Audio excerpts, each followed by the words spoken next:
Good Wednesday morning, everyone. I know, I know. It's Wednesday. Things still seem pretty quiet over here in Seattle. Not hearing a whole lot of buzz that there's going to be any real change this off season. And I know that's where everyone's mind is right now. I know a lot of you guys are unhappy. Maybe some of you guys are cool with it, though. I know there are a few. But regardless, I know that even if you do like it, it's probably the main thing on your mind right now.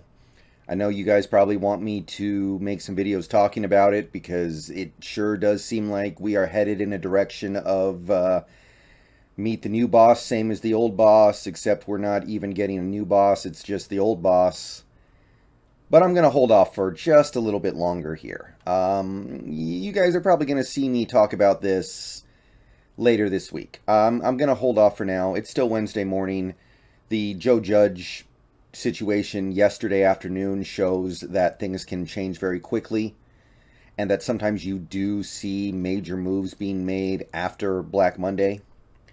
So I'm going to chill out for a little bit longer and I'm going to try to talk about more positive things because this is something that everybody in the world should be happy to hear about, right? Like, we can debate over and over whether or not Pete should go or Pete should stay, Russ should go, Russ should stay, John should go, John should stay.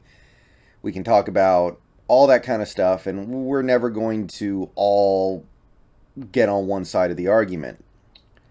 But here's something that every single Seahawks fan on the planet should be happy about. So, Quandre Diggs tweeted this out last night. Surgery was a success. Super grateful. Thank you all. So, he has officially undergone surgery for the devastating injury that he suffered on Sunday against the Cardinals. That stadium claims another Seahawk. A lot of people talked about Earl, Cam, Sherman. Some people forget Disley, by the way. I know he's not nearly as big as these guys, but Disley, too. He had a big injury on that field. And now Quandre. But Quandre did undergo successful surgery, and what's more than that, Carol, commenting on the broken fibula and dislocated ankle, says that it will not keep him from playing next year. Now, well, this year. Said he'll face a difficult next 3 or 4 months, but he'll get back, get going, and we would love to have him with us. So, basically, while it's not going to be a fun off season for Quandre Diggs, and it may impact his bottom line, his career is not over, and his career should not be interfered with at all by this injury. Now, Quandre Diggs, we traded for him about 2.5 seasons ago, and he's been one of our best players since getting here. He's one of the players on this team that you can't criticize at all over the last 2.5 years. What has he really done over the top wrong? Now, there are some players who have probably been more valuable to us than Quandre Diggs. Russell Wilson, Bobby Wagner, Tyler Lockett, DK Metcalf. But with the possible exception of Tyler Lockett, I don't think any of those players have been as consistently solid as Diggs. Wilson has had very notably bad games. Metcalf has had a few bad games, plus he played injured for a lot of 2021 and it really affected him. He had some games where he basically didn't do anything, his fault or not. Bobby Wagner, he had at least one really bad game that I know of, and his big impact plays have been very, very low since the start of 2020. In terms of forcing turnovers and big negative plays, it just really hasn't been there for him.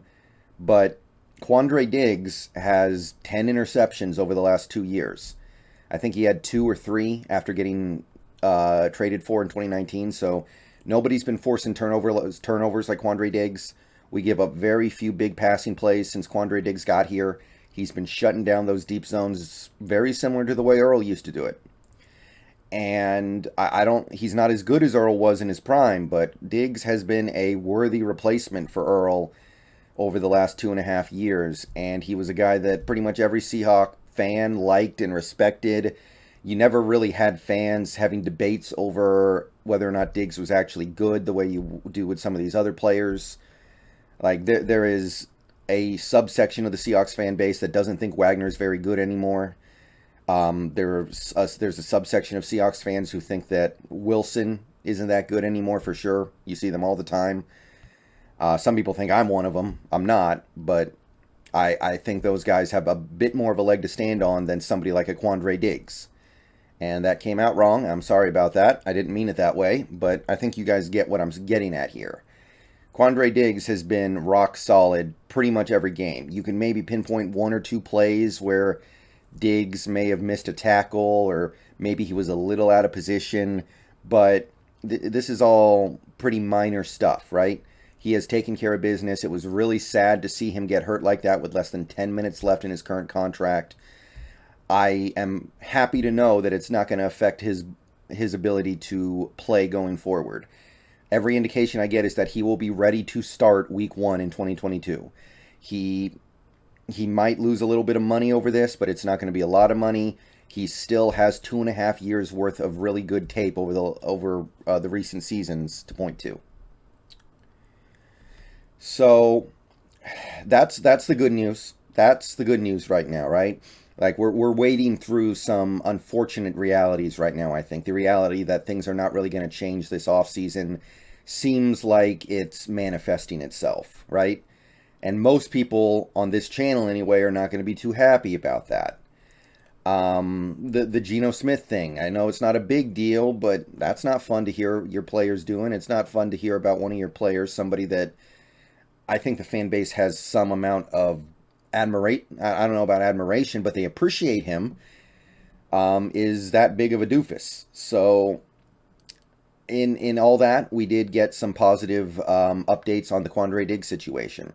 It was hard to see him get carted off like that. Hard to see all these players just like, it's devastating no matter what. But you stack on these other things on top of it. The fact that he was about to be a free agent, 10 minutes away.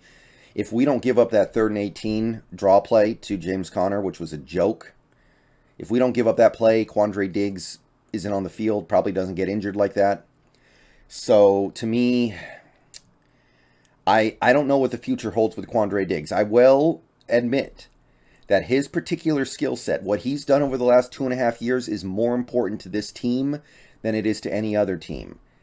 And maybe that ends up affecting free agent negotiations to where it will be a little easier to bring him back than I'm thinking right now. My stance on Quandre Diggs as a